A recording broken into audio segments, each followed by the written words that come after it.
বন্ধুরা, আমি তোমাদের প্রিয় নেহা দিদি চলে এসেছি নতুন একটি মা ও ছেলে নিয়ে। আজকের গল্পটি শুনলে তোমাদের পাইপ দিয়ে ঝরনার মতো পানি বের হয়ে যাবে। আর হ্যাঁ, তোমরা যারা আমার ইমো নাম্বার চাও তারা আমার চ্যানেলটি সাবস্ক্রাইব করে রাখো। পরবর্তী গল্পে আমি আমার ইমো নাম্বার তোমাদেরকে দিব এবং তোমরা সবাই আমার সাথে ভিডিও কলে কথা বলতে পারবে। তাহলে চলো আজকের গল্পটি শুরু করি। আমার কাজের মেয়েটি আমাকে প্রতিদিন বলতো, ডাক্তার মেম সাহেব নাইট শিফট করবেন না, আপনার ভাগের শাস্তি আমাকেও পেতে হয়। আমি তার কথা বুঝতে পারিনি। একদিন আমি অসুস্থ ছিলাম, তাই অন্য কাউকে দায়িত্ব দিয়ে হঠাৎ তাড়াতাড়ি বাড়িতে চলে এলাম। আমার রুম থেকে চিৎকারের আওয়াজ আসছিল। রুমের দরজা খুলে সামনের দৃশ্য দেখে আমি চমকে উঠলাম, কারণ রুমে কাজের মেয়েটির সাথে আমার স্বামী। এবার আসল ঘটনাটি বলি। কিছুদিন থেকে দেখছি যে কাজের মেয়েটি বারবার আমার কাছে আসতো এবং কিছু না বলে ফিরে যেত। সে হয়তো আমাকে কিছু বলতে চায়। 4-5 দিন এমন করতে দেখে একদিন আমি তাকে জিজ্ঞেস করলাম, কলি, সব কিছু ঠিক আছে তো, তুমি কি আমাকে কিছু বলতে চাও? আমি ভেবেছিলাম যে তারা হয়তো টাকার প্রয়োজন, কারণ গরিব মানুষের তো এটাই সমস্যা, সব সময় তাদের টাকার প্রয়োজন হয়। তাই আমি তাকে জিজ্ঞাসা করলাম তার টাকার দরকার কিনা। তখন কলি বলতে লাগল, না মেম সাহেব, আমার টাকার দরকার নেই, আমি বরং আপনার সাথে অন্য কিছু নিয়ে কথা বলতে চেয়েছিলাম। আমি তার মুখে দুশ্চিন্তার রেখা স্পষ্ট দেখতে পাচ্ছিলাম। আমি তাকে বললাম, কলি, তাড়াতাড়ি বলো, আমার ডিউটিতে যেতে দেরি হয়ে যাচ্ছে। কলি বলতে লাগল, আমি শুধু আপনাকে বলতে চাই আপনি নাইট ডিউটি করবেন না। আমি হতবাক আর একটু রাগের সাথে ওর দিকে তাকালাম আর জিজ্ঞেস করলাম, নাইট ডিউটি না করার মানে কি? আমাকে এমন উপদেশ দেবার জন্য আমাকে রাগান্বিত দেখে ও আর কিছু না বলে দ্রুত সেখান থেকে চলে গেল। আমি ভাবলাম হয়তো আমি চলে যাওয়ার কারণে ওকে বেশি কাজ করতে হয়, সেজন্যও আমাকে এসব বলছে। যাই হোক, অনেকদিন ধরে ওর আচরণে পরিবর্তন দেখতে পাচ্ছি, তাই ভাবলাম যে আমার ওর উপর নজর রাখা উচিত এবং ওর মনে কি চলছে তা জানা দরকার। যাই হোক, আমি ডিউটিতে চলে গেলাম। যদিও আগে আমি শুধু দিনের ডিউটি করতাম, তবে গত 2 বছর ধরে আমি নাইট ডিউটি করছি এবং এতে আমার কোনো সমস্যা হয়নি। এখন বাচ্চারা বড় হয়ে গেছে এবং বাড়িতে কাজের মেয়ে কলি আছে। ওকে পুরো সময়ের জন্য রাখা হয়েছিল যাতে ও দিনরাত আমাদের বাড়িতে থাকে। সন্ধ্যায় তো আমার স্বামীও বাড়ি থেকে চলে যেত, তাই আমার কোনো চিন্তা ছিল না। কিন্তু গত কয়েকদিন ধরে কলিকে নিয়ে আমার মনে অদ্ভুত ভাবনা শুরু হয়েছে। সে হয়তো আমার আড়ালে খারাপ কিছু করছে। প্রায় আমার সহকর্মী মহিলাদের থেকে শুনতাম যে এমনই এক মহিলা তার বাড়ির কাজের মেয়ের হাতে ছেড়ে দেয় এবং তার স্বামী কাজের মেয়ের সাথে খারাপ আচরণ শুরু করে এবং তাকে লুকিয়ে বিয়ে করে। এই খবর শোনার পর থেকে আমি শান্তি পাচ্ছিলাম না। একদিকে আমার স্বামীর প্রতি আমার পূর্ণ বিশ্বাস ছিল যে আমার স্বামী আমার সাথে এমন কিছু করবে না, এবং কাজের মেয়েটির উপর বিশ্বাস ছিল, কারণ সে খুব ভদ্র। কিন্তু আবার ভাবলাম যে কারো বদলাতে সময় লাগে না। আমি আমার স্বামী এবং কাজের উপর নজর রাখার সিদ্ধান্ত নিলাম। আমি সকালে দেরি করে উঠতাম। আমি ভাবলাম যে আমার নিজেই উঠে তার জন্য নাস্তা তৈরি করা উচিত। কিন্তু সারা রাত ডিউটি করার পর এমন ক্লান্ত হয়ে যেতাম যে 5টায় বাসায় ফিরে গভীর ঘুমে তলিয়ে যেতাম আর উঠতে ভাল লাগতো না। দুপুর 2টায় ওঠার পর লাঞ্চ করে আমার প্রাইভেট রুমে বসে থাকতাম। চাকরির পাশাপাশি আমি একটি প্রাইভেট ক্লিনিকও খুলেছিলাম, যেখানে আমি গরিব মানুষের চিকিৎসা বিনামূল্যে করতাম। ক্লিনিক থেকে আসার পর সন্ধ্যায় চা খেয়ে হাসপাতালে যেতাম। মাঝে মাঝে আমার স্বামী আমাকে অভিযোগ করে বলতো, কোহিনূর, তুমি তোমার জীবনকে এতটা ব্যস্ত করে ফেলেছ যে আমাদের জন্য তোমাদের সময় নেই। আমিও তোমাকে ভালোবাসি এবং তোমার প্রয়োজন অনুভব করি। কিন্তু আমার স্বামী খুব ভালো ছিল। আমি তাকে খুব তাড়াতাড়ি মানিয়ে নিতাম এবং ও আমার অসুবিধা বুঝত। জীবন একই রুটিনে চলছিল। কিছুদিন শান্তিতে কেটে গেল। আমি তেমন কিছু দেখতে পেলাম না, তাই আমি কিছুটা নিশ্চিত হলাম। কিন্তু একদিন কলি আবার আমার কাছে এসে বলল, মেম সাহেব, আপনি আমার কথা শুনুন। দিনের বেলায় আপনার ডিউটি করিয়ে নিন, তাহলে আপনার শাস্তি আমাকে ভোগ করতে হবে না। এবারও খুব রেগে বলেছিল এবং কথা শেষ করেই সেখান থেকে চলে গেল। ওর কথা শুনে আমি হতবাক হয়ে গেলাম যে আমার ভাগের শাস্তি মানে কি? ও আমার স্বামীর সাথে আমার ভাগের সময় কাটাচ্ছে না তো? এই ভেবে আমার পায়ের নিচ থেকে মাটি সরে গেল। আমার স্বামীর উপর আবার যে বিশ্বাস ছিল সেটা নয় বলে মনে হতে লাগলো। কিন্তু তারপর ভাবলাম, না, এটা সম্ভব না, ও নিশ্চয় এমনই এই কথা বলছে। কিন্তু তারপরেও আমি জানতে চাই যে আমার দিনে ডিউটি করার জন্য না করে রাতে ডিউটির জন্য এত জোর করার পিছনে উদ্দেশ্য কি? আমি একজন ডাক্তার এবং আমি সারা জীবন সততার সাথে কাজ করেছি এবং কখনো কারো কাছ থেকে কোনো অনুগ্রহ নেয়নি। হাসপাতালের ম্যানেজার আমাকে যে ডিউটি দিয়েছে তা আমি সানন্দে গ্রহণ করেছি এবং পূর্ণ নিষ্ঠার সাথে তা পালন করেছি। এখন আমি নাইট শিফটের কথা বলে রেখেছিলাম, বলেছিলাম যে আমি নাইট ডিউটি করব। এতে আমার কোনো সমস্যা নেই। এখন আমি হঠাৎ করে ছেড়ে যেতে পারবো না, তাহলে আমার নাম খারাপ হয়ে যাবে। এত বছর ধরে আমি কঠোর পরিশ্রম করেছি এবং কখনো কথার খেলাপ করিনি। পুরো স্টাফদের আমার উপর অনেক আস্থা ছিল, কিন্তু এভাবে আমি আমার সংসারটা নষ্ট করতে চাই না। তাই ভাবলাম কিছু করা দরকার। কলি গত 1 বছর ধরে আমার বাড়িতে কাজ করছে। এতদিনে না ওর বিরুদ্ধে আমার বিরুদ্ধে ওর কোনো অভিযোগ ছিল না। একজন বিধবা যার 2-3টি সন্তান আছে এবং ও তাদের ভরণপোষণের জন্য আমার বাড়িতে কাজ করত। আমি চাকরির প্রথম দিনই তাকে বলেছিলাম যে তোমাকে এখানে 24 ঘন্টা থাকতে হবে। ওই সন্তানের নিয়ে কোনো চিন্তা ছিল না, কারণ ওর সন্তানের দেখাশোনা করার জন্য ওর বাবা মা ছিল এবং তারা গ্রামে থাকতেন, ও একাই আমাদের বাড়িতে থাকতো। ওরা বেতন পেত, তা ওর গ্রামে পাঠিয়ে দিত।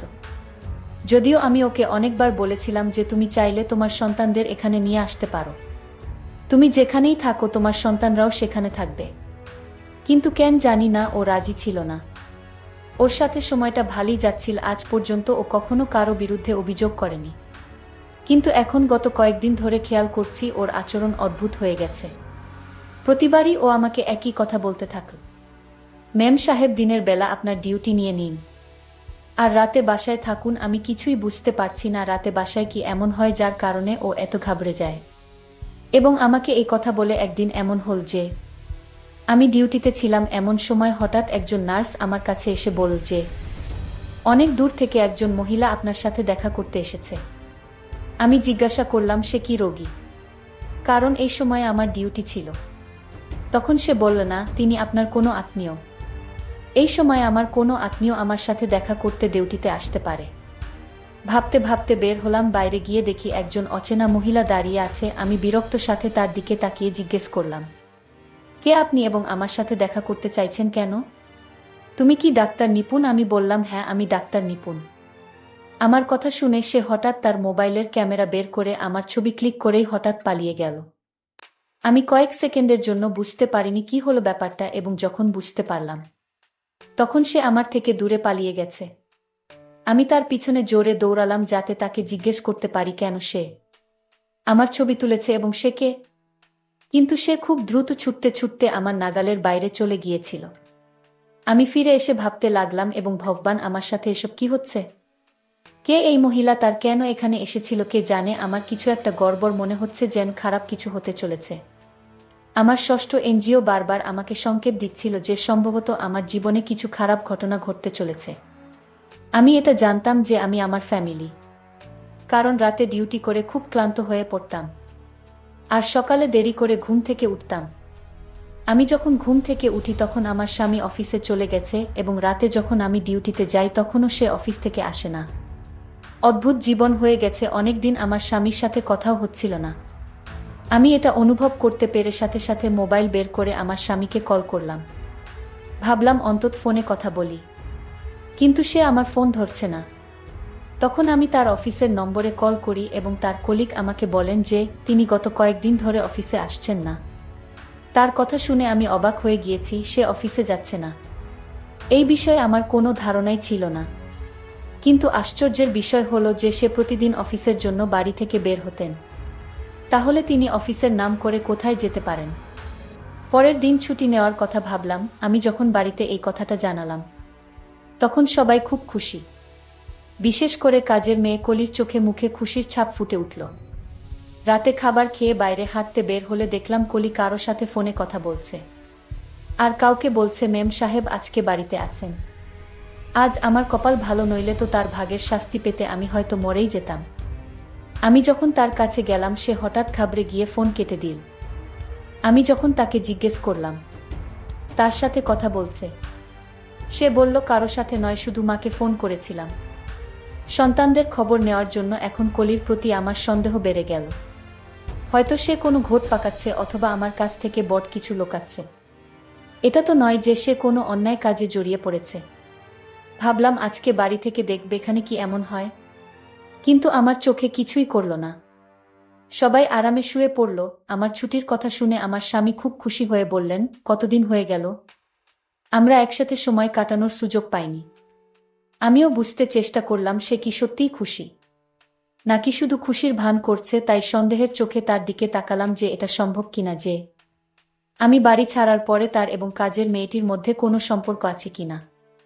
সেজন্য মেয়েটি আমাকে বলে যে আপনি বাড়িতে থাকুন, আমার একটি মেয়ে এবং একটি ছেলে আছে। মেয়েটি স্কুলে পড়ে এবং ছেলেটি ছোট ছিল এবং সেই স্কুলে যেত বাড়িতে। আমরা এই কজন ছিলাম, তাই আমার ধারণা ছিল বাড়িতে শুধু একটা কাজের মেয়ে যথেষ্ট। তাই কলি ছাড়া আর কাউকে কাজে নেওয়ার জন্য ভাবিনি। আমি এক দুবার পরিবারের সদস্যদের অন্য কোনো কাজের মেয়ে নেওয়ার কথা বলেছিলাম। তখন সবাই কলির অনেক প্রশংসা করে বলতো যে ও একা থাকলেও আমাদের কোনো সমস্যা হয় না, তাহলে অন্য কাজের মেয়ে নেওয়ার কি দরকার। আমিও স্বস্তি পেলাম, কিন্তু গত কয়েকদিন ধরে আমি লক্ষ্য করেছিলাম যে কলি আর আমার মেয়ে শান্তা একে অপরের সাথে আরও বেশি ঘনিষ্ঠ হতে শুরু করেছে। শান্তা সারাক্ষণ কলির আশেপাশে থাকত। এটা দেখে আমার খুব অদ্ভুত লাগতো যে কেন কলিকে এত ভালোবাসতে শুরু করলো। আমি এটাও দেখছিলাম যে শান্তা আকিবের কাছাকাছি যাওয়ার চেষ্টা করত, কলিকে কাছে পাওয়ার চেষ্টা করত, কিন্তু কলি তার কাছ থেকে পালিয়ে বেড়াতো। সেদিন আমি সারাদিন এবং সারারাত বাড়িতে থেকে দেখেছি, এমনকি হাসপাতালেও যায়নি এবং ক্লিনিকেও বসেনি। শান্তাকে কলির কাছে যাওয়ার চেষ্টা ছাড়া কিছুই অস্বাভাবিক মনে হয়নি। কিন্তু আমি এই বিষয়টিকে উপেক্ষা করেছি, কারণ আমি বাড়িতে থাকি না, শুধু কলি বাড়িতে থাকি, তাই সে হয়তো কলির সাথে মিলে মিশে থাকে। কিন্তু সে রকম কিছুই ছিল না। আমি এখন ভিতরে রেগে গেলাম যে কলির এই নাটক কবে শেষ হবে কে জানে। আমি আমার রুটিন অনুযায়ী পরের দিন আবার নাইট ডিউটি শুরু করলাম। দুদিন পরে আমি খুব ভোরে উঠলাম, কারণ সন্ধ্যায় আমার এক বান্ধবীর বিয়েতে যেতে হবে। তাই আমি তার জন্য একটি উপহার নেওয়ার কথা ভেবে বাজারে গেলাম। সেখানে আমাকে এক জায়গায় দাঁড়াতে হয়েছিল, কারণ সামনে দৃশ্যটি আমাকে অবাক করেছিল। কারণ আমার স্বামী হাসপাতালের ভিতরে যাচ্ছিল। কেন ওকে হাসপাতালে যেতে হবে? ও একেবারে ঠিক আছে, ওর কোনো সমস্যা নেই। আমিও তাকে অনুসরণ করে হাসপাতালে গেলাম। দেখলাম সে রুমের ভেতরে চলে গেল। আমি জানালায় উকি দিয়ে দেখলাম সে মহিলাকে টাকা দিচ্ছিল। তাকে আমি চিনতে পারিনি, কারণ তার পিঠ আমার দিকে ছিল। মহিলাকে টাকা দিয়ে আমার স্বামী দ্রুত বেরিয়ে গেল। এরপর মহিলাটি কাউকে ডাকল এবং কিছুক্ষণ পর যে মহিলাটি এল তাকে দেখে আমি চোখের পলক ফেলতে ভুলে গিয়েছি। সেই মহিলাটি আর কেউ নয়, আমার কাজের মেয়ে কলি। মহিলাটি কলিকে কিছু টাকা দিল। কলি তাকে ধন্যবাদ জানিয়ে সেখান থেকে চলে গেল। আমি বুঝতে পারছি না এসব কি হচ্ছে। আমার স্বামী প্রথমে এক অজানা মহিলাকে টাকা দিল, তারপর সেই অজানা মহিলাটি আমার স্বামীর দেওয়া টাকা থেকে কিছু টাকা কলিকে দিল। অবশেষে মহিলাটি যখন আমার দিকে মুখ ঘোরালো, আমি স্তব্ধ হয়ে গেলাম। আমি কিভাবে সেই মহিলাকে বলতে পারি এতদিন পার হওয়ার পরেও তার মুখটি আমার মনের মধ্যে আঁকা হয়েছিল। এই সেই একই মহিলা যে সেদিন আমার ছবি তুলে পালিয়ে গিয়েছিল। আমার স্বামীর সাথে এর কি সম্পর্ক? আমি ভাবলাম তাকে গিয়ে জিজ্ঞেস করব, কিন্তু এরপরে আর একজন লোক এসে সেই মহিলার সাথে হাত মিলিয়ে দুজন সেখান থেকে চলে গেল। এসব দেখে এখন আমি নিশ্চিত হলাম যে আমার বিরুদ্ধে কোনো গভীর ষড়যন্ত্র করা হচ্ছে এবং এতে আমার স্বামীর সাথে আমার কাজের মেয়ে কলিও জড়িত। আমি সিদ্ধান্ত নিলাম যে আজ আমি দুজনকে হাতে নাতে ধরব। রাতে যখন আমি নাইট ডিউটিতে যাচ্ছিলাম, তখন আমার স্বামীও বাসায় এসে আমাকে বলল, চলো আমিও তোমার সাথে যাব, কিছু জরুরি কাজে শহরের বাইরে যেতে হবে। আমি চিন্তায় পড়ে গেলাম যে ও যদি বাড়ির বাইরে থাকে তাহলে কিভাবে ওদের হাতে নাতে ধরব। হাসপাতালে গিয়ে ভাবতে ভাবতে আমার মাথা ব্যথা শুরু হলো। মাথায় প্রচণ্ড ব্যথা শুরু হল। 5 জন ডাক্তার রাউন্ডে এসে আমার অবস্থা দেখে বললেন, আমার মনে হয় না তুমি রাতের ডিউটি করতে পারবে, তোমার বাড়িতে ফিরে যাওয়া উচিত। আমার এমন প্রচণ্ড মাথা ব্যথা ছিল যে আমারও মনে হয়েছিল যে আমি এখানে আর থাকতে পারবো না, নইলে আমার শরীর খারাপ হবে। আমি আমার জায়গায় অন্য একজন ডাক্তারকে ডিউটি দিয়ে এবং বাড়িতে না জানিয়ে চলে এলাম। রাতে হঠাৎ করে কখনো বাসায় ফিরিনি। দরজা বন্ধ ছিল।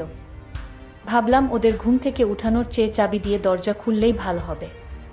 ভিতরে ঢুকতেই বুঝলাম আমার স্বামী হয়তো এখনো বাড়ি ফেরেননি, কারণ তার গাড়ি ছিল না। আমি আমার রুমের দিকে যেতে শুরু করেছিলাম। এমন সময় হঠাৎ চিৎকারের আওয়াজ পেলাম। উপর থেকে শব্দ আসছে, দৌড়াতে লাগলাম। আমি যখন উপরে গেলাম তখনও আমার ছোট মেয়ের ঘর থেকে চিৎকারের আওয়াজ আসছে। আমি এগিয়ে গিয়ে সাথে সাথে দরজা খুললাম। সামনের দৃশ্যটা দেখে আমার নিজেরই চিৎকার বেরিয়ে গেল, কারণ এটা সেই দৃশ্য যা আমার আত্মাকে নাড়া দিয়ে দেয়। আমি দেখলাম আমার মেয়ে বাজেভাবে কলিকে মারছে আর কলি গলা চিরে চিৎকার করছে। এগিয়ে গিয়ে ওকে সরিয়ে দিলাম। আমাকে দেখেও বিরক্ত হয়ে গেল আমার মেয়ে। এদিকে আমাকে দেখে কলি তাড়াতাড়ি আমার পিছনে লুকিয়ে বলল, এই জন্যই তো আপনাকে নাইট ডিউটি না করতে বললাম, কারণ আপনি চলে যাবার পর আমার সাথে এটাই ঘটে। আপনার মেয়ে আমাকে প্রতিরাতে আমাকে মারধর করে, এবং এটা আজ থেকে নয়, অনেক দিন ধরে এমন। আর আপনার মেয়ের যন্ত্রণা আমার সহ্য করতে হচ্ছে। আপনি যখন রাতে ডিউটিতে চলে যান তখন আপনার মেয়ে আমাকে প্রতিরাতে গলা ধরে আমাকে মারতে শুরু করে। আমি কাজের মেয়ের কথা শুনে অনেক চিন্তায় পড়ে গেলাম। তাহলে আমার মেয়ের কি হয়েছে যে আমার স্বামী এবং তোমাকে মারধর করে? তারপর আমার মেয়েকে একজন মানসিক ডাক্তারের কাছে নিয়ে গেলাম। মানসিক ডাক্তার বলল, আপনার মেয়ের কিছু হয়নি। আপনার মেয়ে বাবা মায়ের ভালোবাসা পায়নি, আর তাই আপনার মেয়ের এমন অবস্থা। আপনি থাকেন রাতে ডিউটিতে আর আপনার স্বামী থাকে দিনে ডিউটিতে, আর তাই আপনার মেয়ে আপনাদের ভালোবাসা থেকে বঞ্চিত হয়। সে একাকিত্ব হয়ে যায়, আর এই জন্যই আপনার মেয়ে মানসিকভাবে ভেঙে পড়ে। এখন থেকে আপনারা ওকে সময় দিন, তাহলে সব ঠিক হয়ে যাবে। বন্ধুরা, আজকের গল্পটি কেমন লাগলো তা অবশ্যই কমেন্ট করে জানাবেন। আর আপনার কোন ধরনের গল্প শুনতে ভালোবাসেন তা কমেন্ট করে জানাতে ভুলবেন না। এরকম নতুন নতুন গল্প পেতে আমার চ্যানেলটিকে সাবস্ক্রাইব করে পাশে থাকবেন। ধন্যবাদ।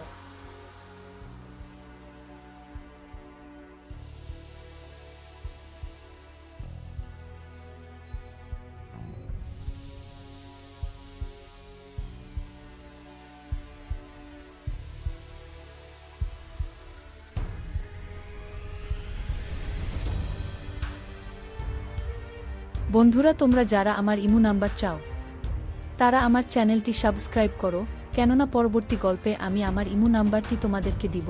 যারা আমার চ্যানেলটিকে সাবস্ক্রাইব করবে, আমি শুধুমাত্র তাদের সাথে ভিডিও কলে কথা বলবো।